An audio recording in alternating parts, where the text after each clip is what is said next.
Hola, muy buenas a todos, bienvenidos a un nuevo videoprograma de En manos de quién estamos.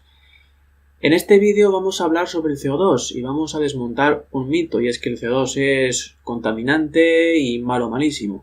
Vamos a dar una información sobre el CO2 para demostrar que esto es un mito y es falso. Bueno, me he hecho aquí una lista de las cosas que quiero decir para que no se me olvide ninguna. Y bueno, decir que algo tan simple como que el CO2 es un componente natural de la atmósfera, ¿vale? En la atmósfera siempre ha tenido CO2, antes incluso de que el ser humano estuviera en la Tierra, y también la atmósfera de otros planetas como Venus o Marte tienen CO2, ¿vale? Y ahí no hay industrias humanas contaminando. El CO2 es un elemento natural de la atmósfera. Otro dato evidente, y es que las plantas lo necesitan para vivir. Cuando éramos pequeños estudiábamos que las plantas, los árboles, toman CO2 y emiten oxígeno. Por la noche el proceso es inverso, pero emiten mucho más oxígeno del que consumen después. Es el alimento de las plantas, o sea que muy tóxico no puede ser, porque si las plantas lo comen, bueno, se alimentan de ello.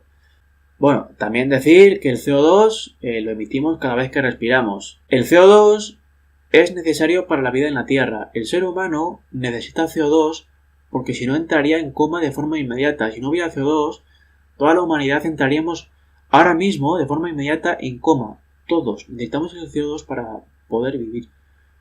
Y es necesario para desarrollar funciones en el organismo como la digestión. La digestión requiere de CO2. Según un estudio de Ernst Beck.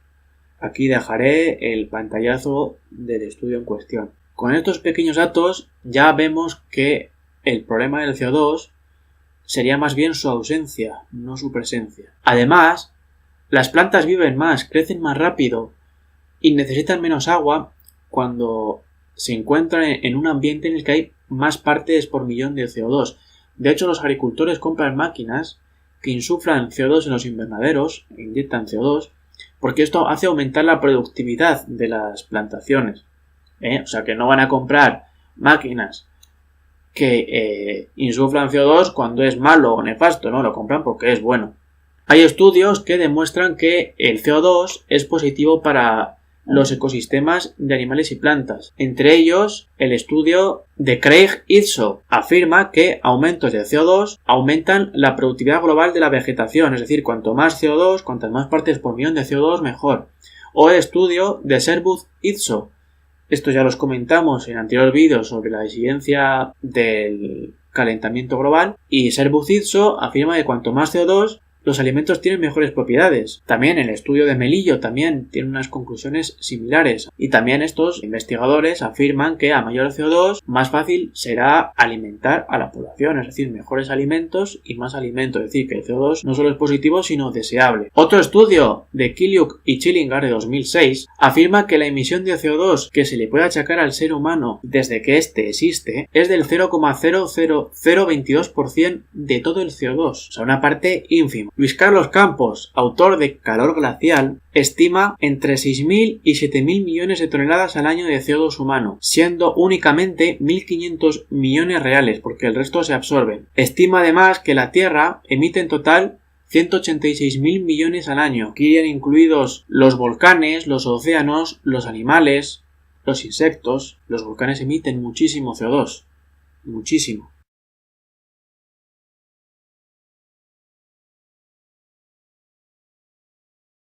Estos datos ya demostrarían que es matemáticamente imposible que el ser humano pueda estar causando cambio climático por CO2. Además de esto, el profesor Frederick Seitz, en una carta al Wall Street Journal titulada A Major Deception on Global Warming, denuncia que ninguno de los estudios citados puede mostrar evidencia clara que los cambios climáticos tienen su origen en el CO2. Además, también Frederick también denuncia que de los informes se borraban del IPCC, los informes oficiales del IPCC, se borraban estas conclusiones de varios científicos que decían estas cosas y se borraban de los informes para que no se viera. En un estudio de Baylis, Ezzati y Kamen de 2005 demostraron que el uso de combustibles fósiles en vez de madera en África disminuye la emisión de gases de efecto invernadero. De hecho, el propio Svante Arrhenius, que fue el descubridor del efecto invernadero en el siglo XIX, dijo que era beneficioso. Todos estos estudios, por supuesto, los medios de comunicación oficiales no los mencionan. Esta mujer se llama Lourdes Vega. Es física española y trabaja con CO2, ¿vale? Le da una serie de aplicaciones al CO2 beneficiosas. Este elemento que es tan malo y tan nefasto y tan contaminante tiene propiedades y aplicaciones muy positivas. Tengo aquí una pequeña lista que os voy a leer de las propiedades que tiene el CO2 y las industrias donde este se aplica. Por ejemplo, la Coca-Cola y otras bebidas carbonatadas llevan CO2 y la gente se las toma. Llevan CO2. Los salvavidas, ¿vale? Tienen CO2.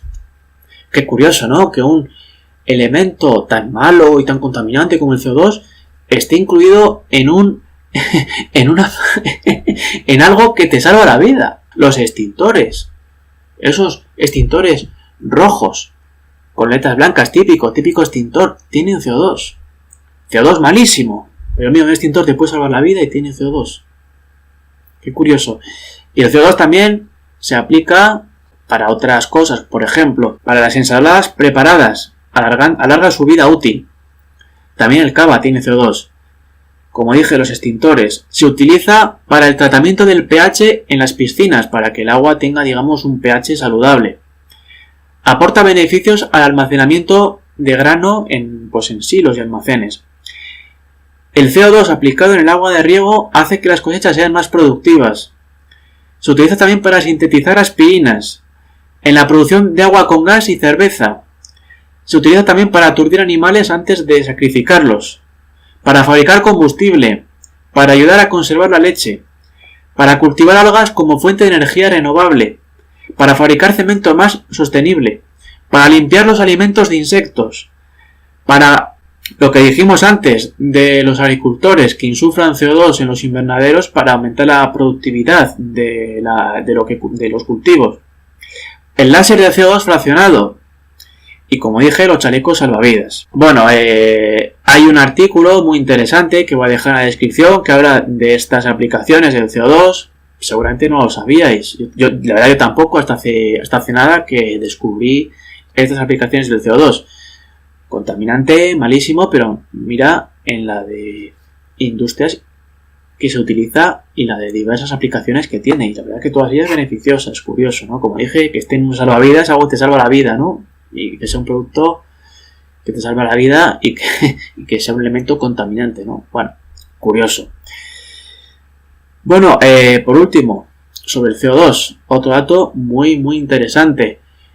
En el Neoproterozoico, ¿vale? Una etapa de la historia que empezó hace 1000 millones de años y acabó hace unos 520 millones de años, había 120.000 partes por millón de CO2. 120.000 partes por millón. Ahora hay en torno a 400. ¿Vale? Este dato no me lo saco yo de la manga. Este dato está en un libro que se titula Historia del clima de la Tierra, de Antón Uriarte. ¿Vale? Aquí voy a dejar la captura del libro y de la página del párrafo en cuestión donde da este dato. ¿Vale? 120.000 partes por millón. Y si ahora estamos en 400 partes por millón, significa que en esa época había 300 veces más CO2 en la atmósfera que ahora. Y yo me pregunto, ¿qué industria humana emitía ese CO2? A ver, que alguien me lo explique. ¿Cómo me lo explica Al Gore que hubiera tanto CO2 entonces, hace cientos de millones de años? A ver, ¿cómo me lo explica Al Gore? ¿Cómo me lo explican los que dicen que el CO2 produce calentamiento global?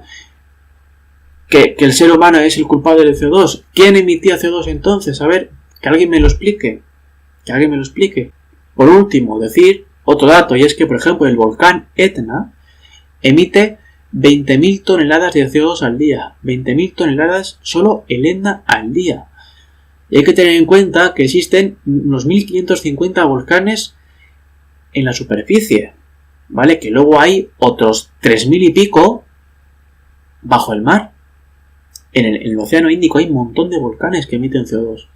A ver, ¿cómo me explica Al Gore los 120.000 partes por millón de CO2 en el Neoproterozoico? A ver, ¿cómo me lo explica? ¿Cómo me explica todo esto que he dicho en el vídeo? Todos los estudios y demás. Dicen que es contaminante y malísimo, pero las aplicaciones que tiene.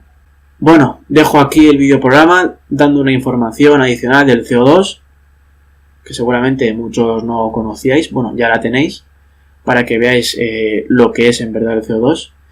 Y nada, un saludo a todos y nos vemos en el próximo videoprograma.